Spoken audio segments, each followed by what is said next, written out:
Is at amberstreet.com. This is a steampunk video blog, but I talk about other things too. I think my painting looks kind of cool in sepia tone, but I'll talk about that in another video. This video is about the new Star Trek movie. How more appropriate than to have Star Trek communicator. My batteries are dead right now. I've got to fix that. But this is a movie prop communicator that I've had for a while. I want to talk about Star Trek Into Darkness and J.J. Abrams and how he's messed up the new franchise. I just saw the new international trailer, which shows some new scenes that weren't in the teaser trailer or the U.S. trailer. And I think I've seen the Japanese trailer too, which each one has a little bit different. It shows something different from the movie. And this new international trailer, I am not optimistic. I'll probably go see it because I'm an open-minded person. I'll watch it with an open mind, hoping that it'll be good. But 9 times out of 10, I can tell whether I like a movie or not. And I think this new Star Trek Into Darkness is going to suck just as bad, if not worse, than the 2009 Star Trek. First off, that I noticed, it's like freaking with the uniforms, like black and gray uniforms. They're trying to dumb it down and make it a generic popcorn action film. And Star Trek was never meant to be just an action film. It was meant to be that and more. They're like dumbing it down for a general audience, making it's like G.I. Joe meets Dark Knight meets Team America, but not in a good way. First thing I noticed that really bothered me, it just seemed like a very militarized Star Trek. You see Captain Kirk wearing a gray uniform with military rank insignia, and then you see black uniforms, and then you see this one guy who looks very emo weak sauce villain with a black trench coat going around destroying things. Apparently he's got superpowers, so they're borrowing a lot of plot devices from superhero movies.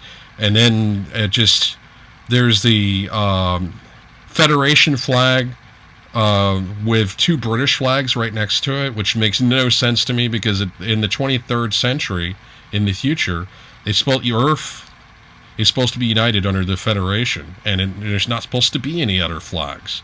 I guess in J.J. Abrams' universe, they want to pay homage to other nationalism. It just seems like it's paying homage to nationalism. And then you have the flag draping ceremony over the casket, which looks like something taken out of an American military film, with the caps and everything. It looks very 21st century. It looks very militarized, and it looks like they ripped off a lot of features of G.I. Joe with black uniforms and like bam bam explosions, Transformers, G.I. Joe, Team America, blah blah blah, military and duty. Star Trek, the original Star Trek, and Next Generation, which is my personal favorite, was, they had military Navy rank, but just for discipline, but it wasn't a militarized society. They were explorers. And the new Star Trek just looks very dumbed down, very action-oriented, very weak sauce plot with a weak villain. It just looks very militarized. It's like, okay, honor and duty, your country, honor and duty, and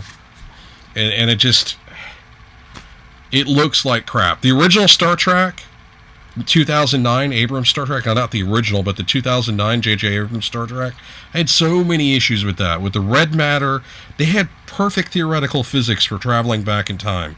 This crap with the red matter, and there was a plot hole with the Romulan villain traveling back in time. Why didn't he warn Romulus of the past? Why does he go on a rampage to destroy Earth when he's obviously in the past and Romulus is still around and he could go warn Romulus? No, that's not even explained. And then there's the whole young Spock in love meets Shaun of the Dead crap. There's Spock hooking up with Uhura, having a nervous breakdown. That's not Spock. And Spock leaving Kirk on a ice planet to die. That makes no sense. Why not just put him in the brig? But he's gonna jeopardize his life. And then the whole thing with Simon Pegg, I did not like him as Scotty. The whole engine room looking like a boiler room, like with water and pipes. It just made no sense to me when you're talking about warp drive. And then an antimatter, which needs to have magnetic containment and it's very dangerous. And there are actually scientists today and engineers today are saying that it's now theoretically possible to have antimatter drives, because you could harvest antimatter from lightning storms. Some lightning storms do have antimatter in them, and there might be a way to harvest antimatter, thus make an antimatter drive. So it's all, Star Trek originally was all based on theoretical physics. It's stuff that we could do if we got our act together, didn't fuck up, and could turn our act around, and what brilliant things we could have for the future, and peace and prosperity. But no, we have to dumb it down to an action movie. And then the one thing I didn't like about the 2009 Star Trek with the whole flunky captain, he's a flunky ensign on the verge of getting arrested, and Captain Pike makes him first officer? That makes no freaking sense.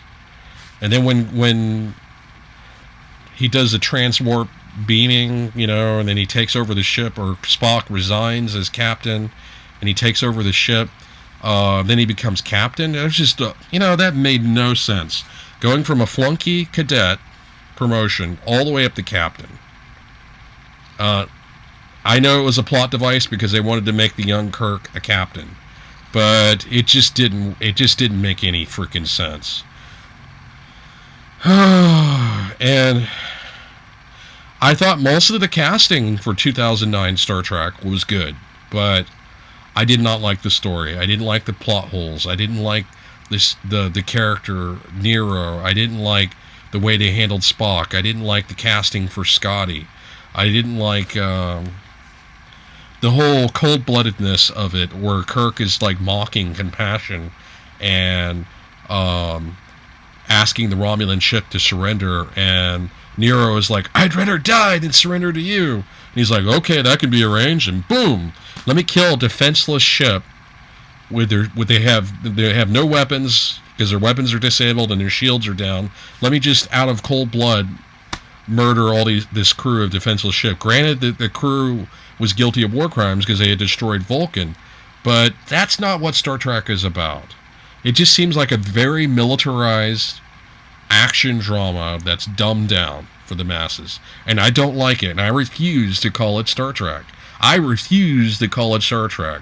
It's Jar Jar Abrams. A lot of Star Trek fans are up in arms against the new Star Trek. They don't like what Abrams is doing with it, and he's got a nickname. It's Jar Jar Abrams. Anyway, enough said. That's my Star Trek rant. And because people have asked me, I did another Star Trek rant a few years ago when I went to Smithsonian, and people wanted to keep asking me questions about it, about like, what don't I like about the new Star Trek?